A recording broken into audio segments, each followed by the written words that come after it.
जय श्री कृष्णा। नारद जी ने पूछा कि महादेव, महाद्वादशी एकादशी का उत्तम व्रत कैसा होता है? हे सर्वेश्वर प्रभु, उसके व्रत से जो कुछ भी फल प्राप्त होता है उसे बताने की कृपा कीजिए। तो महादेव जी ने कहा कि ब्राह्मण, यह एकादशी महान पुण्य फल को देने वाली है। हे नरश्रेष्ठ, मुनियों को भी इसका अनुष्ठान करना चाहिए। विशेष विशेष नक्षत्रों का योग होने पर यह तिथि जया, विजया, जयंती तथा पाप नाशनी इन 4 नामों से विख्यात होती है। ये सभी पापों का नाश करने वाली है। इनका व्रत अवश्य करना चाहिए। जब शुक्लपक्ष के एकादशी को पुनर्वसु नक्षत्र हो तो वह उत्तम तिथि जया कहलाती है। उसका व्रत करके मनुष्य निश्चय ही पाप से मुक्त हो जाता है। जब शुक्ल पक्ष की द्वादशी को नक्षत्र श्रवण नक्षत्र हो तो वह उत्तम तिथि विजया के नाम से विख्यात होती है। इसमें किया हुआ दान और ब्राह्मण भोजन 700 गुना फल देने वाला है तथा होम और उपवास तो सहस्र गुणों से भी अधिक फल देता है। जब शुक्ल पक्ष की द्वादशी को रोहिणी नक्षत्र हो तो वह तिथि जयंती कहलाती है। वह सब पापों को हरने वाली है। उस तिथि को पूजित होने पर भगवान गोविंद निश्चय ही मनुष्य के सब पापों को धो डालते हैं। जब कभी शुक्ल पक्ष की द्वादशी को पुष्य नक्षत्र हो तो वह महापुण्यमयी पाप नाशिनी तिथि कहलाती है। जो 1 वर्ष तक प्रतिदिन 1 प्रस्थ तिल दान करता है तथा जो केवल पाप नाशिनी एकादशी को उपवास करता है, उन दोनों का पुण्य समान होता है। उस तिथि को पूजित होने पर संसार के स्वामी सर्वेश्वर श्री हरि संतुष्ट होते हैं तथा प्रत्यक्ष दर्शन भी देते हैं। उस दिन प्रत्येक पुण्य कर्म का अनंत फल माना गया है। स्वर्गनंदन ककसुर नहुष तथा राजा गधी ने उस तिथि को भगवान की आराधना की थी, जिससे भगवान ने इस पृथ्वी पर उन्हें सब कुछ दिया। इस तिथि के सेवन से मनुष्य 7 जन्मों के कायिक, वाचिक और मानसिक पाप से मुक्त हो जाता है। इसमें तनिक भी संदेह नहीं। उस नक्षत्र से युक्त एकमात्र पाप नाशनी एकादशी का व्रत करके मनुष्य 1000 एकादशियों के व्रत का फल प्राप्त कर लेता है। उस दिन स्नान, दान, जप, होम, स्वाध्याय और देव पूजा आदि जो कुछ भी किया जाता है उसका अक्षय फल माना गया है। इसलिए प्रयत्न पूर्वक इसका व्रत करना चाहिए। जिस समय धर्मात्मा राजा युधिष्ठिर पंचम अश्वमेध यज्ञ का स्नान कर चुके, उस समय उन्होंने यदुवंश भगवान श्री कृष्ण से इस प्रकार प्रश्न किया। युधिष्ठिर बोले कि प्रभु, नक्त व्रत तथा एक भुक्त व्रत का पुण्य एवं फल क्या है? हे जनार्दन, यह सब मुझे बताइए। श्री भगवान ने कहा कि कुंती नंदन, हेमंत ऋतु में जब परम कल्याणमयी मार्गशीर्ष मास आए तब उसके कृष्ण पक्ष की द्वादशी को तिथि को उपवास व्रत करना चाहिए। उसकी विधि इस प्रकार है। दृढ़ता पूर्वक उत्तम व्रत का पालन करने वाला शुद्ध चित्त पुरुष दशमी को सदा एक भुक्त रहे अथवा सोच, संतोष आदि नियमों के पालन पूर्वक नक्त व्रत के स्वरूप को जानकर उसके अनुसार एक बार भोजन करें। दिन के 8वें भाग में जब सूर्य का तेज मंद पड़ जाता है उसे नक्त जानना चाहिए। रात को भोजन करना नक्त नहीं है।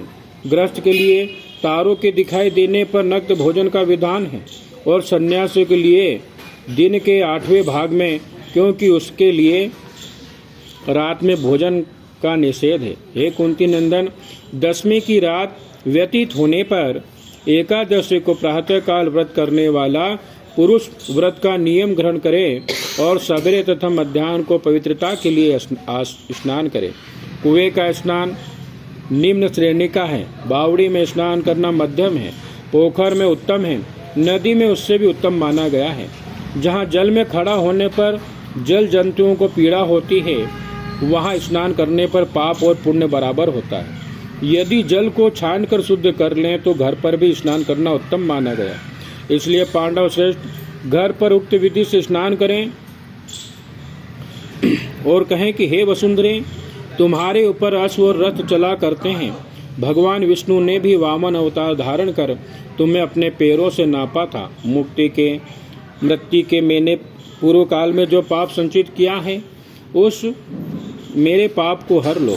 व्रती पुरुष को चाहिए कि वह एक चित्त हो और दृढ़ संकल्प होकर क्रोध तथा लोभ का परित्याग करे।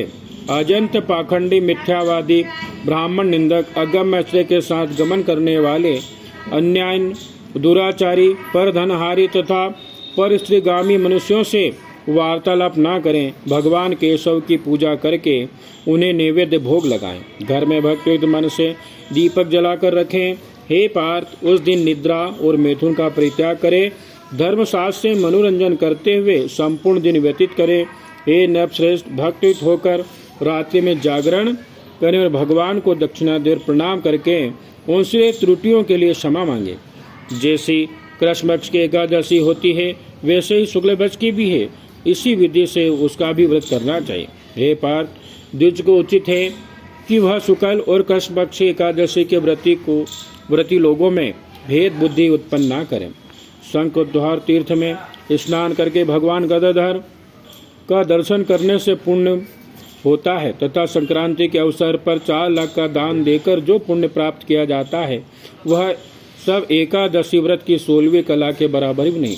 प्रभास क्षेत्र में चंद्रमा और सूर्य के ग्रहण के अवसर पर स्नान दान से जो पुण्य होता है वह निश्चय ही एकादशी को उपवास करने वाले को मनुष्य को मिल जाता है। केदार क्षेत्र में जल पीने से पुनर्जन्म नहीं होता। एकादशी का भी ऐसा ही महात्म्य है। यह भी गर्भवास का निवारण करने वाली है। पृथ्वी पर सुमेघ यज्ञ का जो फल होता है उससे 100 गुना अधिक फल एकादशी व्रत करने वाले को मिलता है। जिसके घर में तपस्वी एवं श्रेष्ठ ब्राह्मण भोजन करते हैं उसको जिस फल की प्राप्ति होती है वह एकादशी व्रत करने वाले को भी अवश्य मिलता है। वेदांगों के पारगामी विद्वान ब्राह्मण को सहस्त्र गोदान करने से जो पुण्य होता है उससे 100 गुना पुण्य एकादशी व्रत करने वाले को प्राप्त होता है। इस प्रकार व्रती को वह पुण्य प्राप्त होता है जो देवताओं के लिए भी दुर्लभ है। रात को भोजन कर लेने पर उससे आधा पुण्य प्राप्त होता है तथा दिन में एक बार भोजन करने से देहधारियों को नक्त भोजन का आधा फल मिलता है। जीव जब तक भगवान विष्णु के प्रिय दिवस एकादशी को उपवास नहीं करता तभी तक तीर्थ दान और नियम अपने महत्व गर्जना करते हैं। इसलिए पांडव श्रेष्ठ, तुम इस व्रत का अनुष्ठान करो। कुंती नंदन, यह गोपनीय एवं उत्तम व्रत है जिसका मैंने तुमसे वर्णन किया है। हजारों यज्ञों का अनुष्ठान भी एकादशी व्रत की तुलना नहीं कर सकता। युधिष्ठिर ने पूछा, भगवान, पुण्यमयी एकादशी तिथि कैसे उत्पन्न हुई? इस संसार में से क्यों पवित्र मानी गई तथा देवताओं को कैसे प्रिय हुई? तब श्री कृष्ण भगवान कहते हैं कि कुंती नंदन, प्राचीन समय की बात है। सतयुग में मूर नामक दानव रहता था। वह बड़ा ही अद्भुत, अत्यंत रुद्र तथा संपूर्ण देवताओं के लिए भयंकर था। उस काल रूपधारी दुरात्मा महासुर ने इंद्र को भी जीत लिया था। संपूर्ण देवता उससे परास्त होकर स्वर्ग से निकाले जा चुके थे और संकित तथा भयभीत होकर पृथ्वी पर विचरा करते थे। एक दिन सब देवता महादेव जी के पास गए। वहां इंद्र ने भगवान शिव के आगे सारा हाल कह सुनाया। इंद्र बोले कि महेश्वर, ये देवता स्वर्लोक से भ्रष्ट होकर पृथ्वी पर विचर रहे हैं। मनुष्यों में रहकर इनकी शोभा नहीं होती। हे देव, कोई उपाय बताइए जिस देवता किसका सहारा ले। महादेव जी ने कहा कि देवराज, जहाँ सबको शरण देने वाले, सबकी रक्षा में तत्पर रहने वाले जगत के स्वामी भगवान गरुड़ ध्वज विराजमान हैं, वहाँ जाओ। वे तुम लोगों की रक्षा करेंगे। भगवान श्री कृष्ण कहते हैं कि युधिष्ठिर, महादेव जी की बात सुनकर परम बुद्धिमान देवराज इंद्र संपूर्ण देवताओं के साथ वहां गए। भगवान गदाधर क्षीर सागर के जल में सो रहे थे। उनका दर्शन करके इंद्र ने हाथ जोड़कर स्तुति आरंभ की। इंद्र ने कहा कि देव देवेश्वर, आपको नमस्कार हैं। देवता और दानव दोनों ही आपकी वंदना करते हैं। हे पुण्यकाक्ष, आप दैत्यों के शत्रु हैं। मधुसूदन, हम लोगों की रक्षा कीजिए। जगन्नाथ, संपूर्ण देवता मूर नामक दानव से भयभीत होकर आपकी शरण में आए हैं। हे भक्तवत्सल, हमें बचाइए। देव देवेश्वर, हमें बचाइए। हे जनार्दन, हमारी रक्षा कीजिए। दानवों का विनाश करने वाले कमल नयन, हमारी रक्षा कीजिए। हे प्रभु, हम सब लोग आपके समीप आए हैं, आपकी ही शरण में पड़े हैं। भगवान, शरण में आए हुए देवताओं की सहायता कीजिए। हे देव, आप ही पति हैं, आप ही मति हैं, आप ही कर्ता और आप ही कारण हैं। आप ही सब लोगों की माता और आप ही जगत के पिता हैं। हे भगवान, हे देव देवेश्वर, शरणागत वत्सल देवता भयभीत होकर आपकी शरण में आए हैं। हे प्रभु, अत्यंत उग्र स्वभाव वाले महाबली मूर नामक दैत्य ने संपूर्ण देवताओं को जीतकर इन्हें स्वर्ग से निकाल दिया है। इंद्र की बात सुनकर भगवान विष्णु कहते हैं कि देवराज, वह दानव कैसा है, उसका रूप और बल कैसा है तथा उस दुष्ट के रहने का स्थान कहाँ है। इंद्र बोले कि देव देवेश्वर, पूर्व काल में ब्रह्मा जी के वंश में तालजंग नामक महान असुर उत्पन्न हुआ था, जो अत्यंत भयंकर था। उसका पुत्र मूर दानव के नाम से विख्यात हुआ। वह भी अत्यंत उत्कट, महाप्रक्रमी और देवताओं के लिए भी भयंकर है। चंद्रावती नाम से प्रसिद्ध एक नगरी है, उसी में स्थान बनाकर वह निवास करता है। उस दैत्य ने समस्त देवताओं को परास्त करके स्वलोक को बाहर कर दिया है। उसने एक दूसरे ही इंद्र को स्वर्ग के सिंहासन पर बिठाया है। अग्नि, चंद्रमा, सूर्य, वायु तथा वरुण भी उसने दूसरे ही बनाए हैं। हे जनार्दन, मैं सच्ची बात बता रहा हूँ। उसने सब कोई दूसरे ही कर लिए हैं। देवताओं को तो उसने प्रत्येक स्थान से वंचित कर दिया। इंद्र का कथन सुनकर भगवान जनार्दन को बड़ा क्रोध हुआ। वे देवताओं को साथ लेकर चंद्रावती पुरी में गए। देवताओं ने देखा कि दैत्यराज बारंबार गर्जना कर रहा है।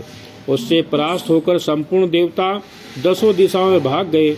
अब वह दानव भगवान विष्णु को देखकर बोला, खड़ा रहे। उसकी ललकार सुनकर भगवान के नेत्र से क्रोध से लाल हो गए। वे बोले, अरे दुराचारी दानव, मेरी इन भुजाओं को देख। यह कहकर श्री विष्णु ने अपने दिव्य बाणों से सामने आए हुए दुष्ट दानवों को मारना आरंभ किया। दानव भय से विहल हो उठे। पांडुनंदन, तत्पश्चात श्री विष्णु ने दैत्य सेना पर चक्र का प्रहार किया। उससे छिन्न भिन्न होकर सैकड़ों योद्धा मौत के मुख में चले गए। इसके बाद भगवान मधुसूदन बद्रिका आश्रम को चले गए। वहाँ सिंहावती नाम की गुफा थी, जो 12 योजन लंबी थी। पांडुनंदन, उस गुफा में एक ही दरवाजा था। भगवान विष्णु उसी में सो रहे थे। दानव मूर भगवान को मार डालने के उद्योग में लगा था। वह उनके पीछे लगा रहा। वहां पहुंचकर उसने भी उसी गुफा में प्रवेश किया। वहां भगवान को सोते देख उसे बड़ा हर्ष हुआ। उसने सोचा, यह दानवों को भय देने वाला देवता है, अतः निस्संदेह से मार डालूंगा। युधिष्ठिर दानव के इस प्रकार विचार करते ही भगवान विष्णु के शरीर से कन्या प्रकट हुई, जो बड़ी ही रूपवती, सौभाग्यशालिनी तथा दिव्य अस्त्र शस्त्रों से युक्त थी। वह भगवान के तेज के अंश से उत्पन्न हुई थी। उसका बल और पराक्रम महान था। युधिष्ठिर, दानवराज मूर्ख ने उस कन्या को देखा। कन्या ने युद्ध का विचार करके दानव के साथ युद्ध के लिए याचना की। युद्ध छिड़ गया। कन्या सब प्रकार की युद्ध कला में निपुण थी। वह मूर नामक महान असुर उसके हुंकार मात्र से राख का ढेर हो गया। दानव के मारे जाने पर भगवान जाग उठे। उन्होंने दानव को धरती पर पड़ा देख पूछा, मेरा शत्रु अत्यंत उग्र और भयंकर था, किसने इसका वध किया? कन्या बोली कि स्वामी, आपके ही प्रसाद से मैंने इस महादैत्य का वध किया है। श्री भगवान ने कहा कि कल्याणी, तुम्हारे इस कर्म से तीनों लोकों के मुनि और देवता आनंदित हुए हैं। अतः तुम्हारे मन में जैसी रुचि हो उसके अनुसार मुझसे कोई वर मांगो। देव दुर्लभ होने पर भी वह वर मैं तुम्हें दूंगा, इसमें तनिक भी संदेह नहीं है। वह कन्या साक्षात एकादशी ही थी। उसने कहा कि प्रभु, यदि आप प्रसन्न हैं तो मैं आपकी कृपा से सब तीर्थों में प्रधान, समस्त विघ्नों का नाश करने वाली तथा सब प्रकार की सिद्धि देने वाली देवी हूँ। जनार्दन, जो लोग आप में भक्ति रखते हुए मेरे दिन को उपवास करेंगे, उसे सब प्रकार की सिद्धि प्राप्त हो। माधव, जो लोग उपवास, नक्त अथवा एक भुक्त करके मेरे व्रत का पालन करें, उन्हें आप धन, धर्म और मोक्ष प्रदान कीजिए। विष्णु बोले कि कल्याणी, तुम जो कुछ भी कहती हो वह सब पूर्ण हो। भगवान श्री कृष्ण कहते हैं कि युधिष्ठिर, ऐसा वर पाकर महाव्रता एकादशी बहुत प्रसन्न हुई।